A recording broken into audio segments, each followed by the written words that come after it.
नमस्कार दोस्तों, मैं अंकुर उपाध्याय स्वागत करता हूं आप सभी का एक बार फिर से अपनी नई वीडियो में। बाजार बिल्कुल सुस्ती के मूड में दिख रहा है, जहां पे निफ्टी आपके लिए 8 पॉइंट नीचे है और ऊपर आज एक बार फिर 25,000 का लेवल दिखाया है। वहीं अगर मैं देखूं सेंसेक्स को तो ये भी बिल्कुल फ्लैट है, बैंक निफ्टी भी बिल्कुल फ्लैट है, मिड कैप भी और स्मॉल कैप में हल्की तेजी है 0.2% की। तो ओवरऑल बाजार सुस्त है, स्टॉक स्पेसिफिक एक्शन है, मार्केट ब्रेथ अभी तक तो पॉजिटिव ही दिख रही है। एनएससी की बात करूं तो करीब 900 शेयर्स नेगेटिव हैं, लेकिन उसके सामने 1700 पॉजिटिव हैं। बीएससी की बात करूं तो यहां ऑलमोस्ट 1:1 के टाइप का रेशो दिख रहा है, यानी कि एक बढ़ने वाले के सामने एक गिरने वाला है, लेकिन एनएससी पे ये रेशो थोड़ा पॉजिटिव साइड पे ज्यादा दिख रहा है। सबसे पहले मैं आपको बताना चाहूंगा कुछ बड़ी बातें। तो बड़ी बातों में एक ही बड़ी बात है, वो है आज अमेरिका का इन्फ्लेशन का डेटा जो आना है। दोस्तों, इन्फ्लेशन डेटा पे बड़ा कुछ निर्भर करता है, क्योंकि फेड चेयरमैन जेरोम पोवेल साहब का मानना है कि दोबारा से इन्फ्लेशन बढ़ सकता है टैरिफ की वजह से, और रेट कट करना उस सिचुएशन में ठीक नहीं होगा। लेकिन वहीं प्रेसिडेंट ट्रम्प का मानना है कि भैया इकोनॉमी में दिक्कत आ रही है और करो रेट कट, अभी नहीं करोगे तो कब करोगे। तो आज का इन्फ्लेशन का डेटा अमेरिका का बड़ा इंपॉर्टेंट होने वाला है, क्योंकि इन्फ्लेशन का डेटा अगर ऐसा सजेस्ट करता है कि रेट कट करना चाहिए तो फिर रेट कट होगा और वो बड़ा बूस्टर डोज देता हुआ दिखेगा यूएस मार्केट को और एक बार फिर गोल्ड को भी। तो ये दो चीजें हो जाएंगी। और इनकेस अगर इन्फ्लेशन का डेटा खराब आ जाता है तो उस बीच में क्या होगा कि कंफ्यूजन क्रिएट हो जाएगा कि रेट कट होगा या नहीं होगा। ऐसा नहीं है कि ये हो जाएगा नहीं होगा, चांसेस अभी भी होने के ज्यादा है, बट एक कंफ्यूजन आएगा और कंफ्यूजन में क्या होगा, गोल्ड के दाम घट सकते हैं और अमेरिका का बाजार भी घट सकता है। और इन्फ्लेशन के बढ़ने के चांसेस थोड़े बहुत इसलिए दिख रहे हैं क्योंकि टैरिफ का इंपैक्ट आने लगेगा ना, अब जो कि अब टैरिफ को ऑलमोस्ट हो गया 1 महीना, तो टैरिफ इंपैक्ट दिख सकता है। दूसरी बड़ी बात है ओएफएसएस की। तो कल ओएफएसएस का शेयर बड़ी तेज भागा भाई साहब, करीब 36% ऊपर बंद होता हुआ दिखा। जो भारत में ओएफएसएस है उसकी बात नहीं कर रहा हूँ, जो इनकी पेरेंट मेन कंपनियां है यूएस में उसकी बात कर रहा हूँ। और इसी के चलते जो लैरी एलिसन जो हैं वो दुनिया के सबसे रिचेस्ट पर्सन भी बने कल के दिन ही, जहाँ पे उनकी सिंगल डे में जो वेल्थ है अराउंड $101 बिलियन से बढ़ते हुए दिखी। तो इन सब के बारे में ऑलरेडी आपके साथ डिस्कस कर चुका हूँ। तो दो बड़ी बातें, दोनों अमेरिका से रिलेटेड है, भारत से रिलेटेड बड़ी बात कुछ भी नहीं है, स्टॉक स्पेसिफिक एक्शन है। तो अब वो आप सभी के साथ शेयर करता हूँ। सबसे पहले ब्रॉडर मार्केट का अपडेट दे देता हूँ।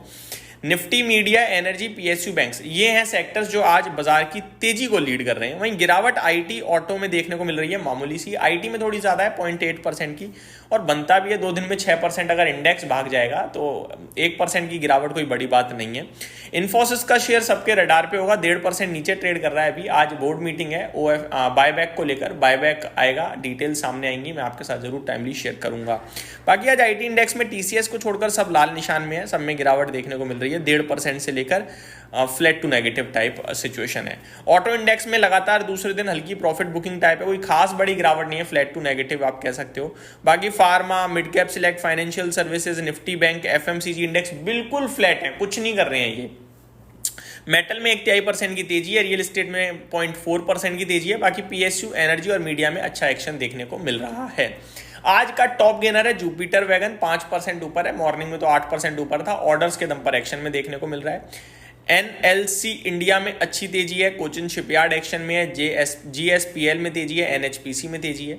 गिरावट हो रही है गुजरात फ्लोरोकेम में, जेएसडब्ल्यू होल्डिंग्स में, ओला इलेक्ट्रिक में, सोना कॉमस्टर और नेटवेब टेक्नोलॉजीज, ये स्टॉक हैं जो टूटते हुए दिख रहे हैं। अदानी पावर में 3150 करोड़ का टर्नओवर ऑलरेडी हो चुका है, अभी तक 1 घंटा हुआ है बाजार खुले हुए। एक्चुअली में इसमें ब्लॉक ट्रेड दिख रहा है मुझे करीब 2250 करोड़ का 612 रुपए पे। अब ये कब हो गया पता ही नहीं चला, 9:15 पे एग्जैक्टली दिख रहा है, 612 रुपए के भाव पर। आज का लो देखूं मैं वैसे तो 600 रुपए का है, तो हो सकता है ओपन मार्केट से ही ट्रेड हुआ है ये। तो इसी के दम पर आज अदानी पावर में बड़ा सौदा हुआ है और स्टॉक भी एक्शन में दिख रहा है, 650 रुपए ऑलरेडी हो चुका है। बाकी ओएफएसएस, वारे एनर्जीज, जुपिटर वैगन और बीएससी में भी टर्नओवर 300 से 700-800 करोड़ का होता हुआ दिख रहा है। निफ्टी बिल्कुल मिला जुला है, 26 शेयर्स लाल हैं, 24 पॉजिटिव हैं। अदानी पोर्ट्स टॉप गेनर है, अदानी एंटरप्राइजेस सेकंड नंबर पे, इटर्नल एनटीपीसी श्रीराम फाइनेंस में तेजी देखने को मिल रही है। वहीं 26 स्टॉक्स नेगेटिव हैं, इनफैक्ट 25 हैं। आईसीआईसीआई बैंक बिल्कुल फ्लैट है। जो नेगेटिविटी को लीड कर रहा है आज वो है इन्फोसिस, करीब 1.25% नीचे। डॉक्टर रेड्डी, टेक महिंद्रा, विप्रो में भी आपको हल्की हल्की गिरावट देखने को मिल रही है। अब कुछ खबरों वाले स्टॉक्स को देख लेते हैं। स्पाइस जेट के लिए खबर है, companies deal boost airlines cash flow and aids restructuring efforts. तो ठीक है, अच्छी बात है, कंपनी ने deal open up $79.6 million in cash maintenance reserves and 9.9 million in credits, तो डॉलर इन क्रेडिट्स। तो ये पैसे कहीं ना कहीं कंपनी कह रही है कि थोड़ा मदद करेंगे। ये सारी खबरें आते हुए दिख रही हैं। बाकी आप सभी के साथ कार्लिल के सेटलमेंट की तरफ से ये अपडेट आते हुए दिख रही है। BEML की तरफ से भी कुछ अपडेट्स हैं, बट ऐसे कोई बड़े लेवल पे अपडेट नहीं है जो मैं आप सभी के साथ मतलब शेयर करूं। अदानी पावर के लिए जरूर है, कंपनी को एडिशनल एक LOA मिला है, new 800 megawatt thermal power project Madhya Pradesh के लिए अंडर ग्रीन शू ऑप्शन। तो ये अपडेट आते हुए दिख रही है। बाकी नॉर्मल ही अपडेट्स हैं आप सभी के लिए जो स्टॉक भी एक्शन में है। तो इस वीडियो में इतना ही। बाजार बिल्कुल फ्लैट है, कहाँ जाएगा कहाँ नहीं जाएगा सोच विचार करने की जरूरत भी नहीं है, क्योंकि 25,000 ऊपर में हल्की रुकावट की जगह है। नीचे 24,950 900 पहले ही सपोर्ट ले रहा है, उसके बाद 850 पे सपोर्ट है, फिर 750 पे है, फिर 700 पे, हर 50 पॉइंट पे सपोर्ट आ जाएगा। तो मेरे को लगता है फ्लैट रखना चाहिए, व्यू थोड़ा पॉजिटिव ही रखिए, क्योंकि नेगेटिव इस समय ज़्यादा कुछ है नहीं। तो ठीक ठीक दिख रहा है बाजार, ऐसी कोई दिक्कत का विषय अभी तक तो नहीं लग रहा है।